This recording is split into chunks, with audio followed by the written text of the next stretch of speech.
দেশের আলেম ওলামাকে জেলখানায় বন্দি করে ফাঁসি দিয়েছে, দেশের আলেম ওলামাকে জেলখানায় বন্দি করে আজীবন জেলে রেখেছে।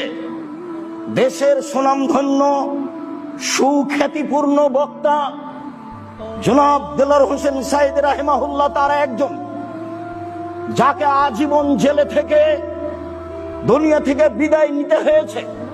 কেনা তাকে চিনে না, কেনা তাকে জানে না। স্বৈরাচারী শাসক নির্বিচারে কত মানুষকে হত্যা করেছে। এই দেশের নিরীহ নিরপরাধ ভবিষ্যতে জাতীয় সম্পদ শত শত শিক্ষিত ছেলেকে হত্যা করেছে। কেনা জানে না স্বৈরাচারী সরকারের কথা। পিলখানায় দেশের ঊর্ধ্বতম সেনাদের হত্যা করেছে। পৃথিবীর মানুষ জানে নির্বিচারে বহু মানুষকে হত্যা করেছে। ক্রস ফায়ারে বহু মানুষকে হত্যা করেছে।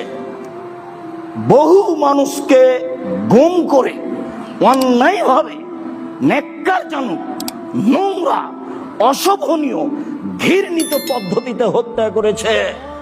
সিলেটের বিত্তশালী সুনামধন্য এমপি ইলিয়াস তার অন্তর্ভুক্ত। বর্তমান যারা সরকার হচ্ছেন তাদেরকেও বলতে চাই, এখন করণীয়র 1 নম্বর করণীয় হচ্ছে এদেশের জাতীয় সঙ্গীত বাতিল করতে হবে।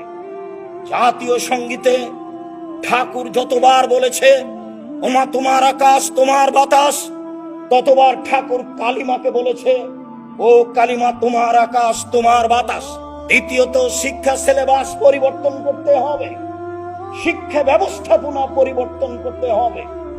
আমি 32 বছর থেকে বলে আসছি, আমার জানা অনুপাতে 1971 সাল থেকে নিয়ে এখন পর্যন্ত এই দেশে কোনো শিক্ষিত মানুষ শিক্ষামন্ত্রী হয়নি। তাতে আমি বলেছি এই দেশের পাঠ্য বহু বই পুস্তককে টয়লেট পেপার হিসেবে ব্যবহার করতে হবে। যেটা আরো আমি বলেছি, এই দেশে এমন একটি আইন বাস্তবায়ন করতে হবে যেখানে অন্তত 1ম শ্রেণী থেকে 8ম শ্রেণী পর্যন্ত ছেলেরা কোরআন মাজিদ পড়তে শিখে পড়াতে বাধ্য করা হবে, সেখানে থাকতেই হবে। সম্মানিত দিনী ভাই বোন, আমি কথাও বলেছি এই দেশের সংবিধানে একটি আইন থাকতে হবে যেখানে শরীয়ত বিরোধী কোনো কর্মকাণ্ড গ্রহণ করা হবে না।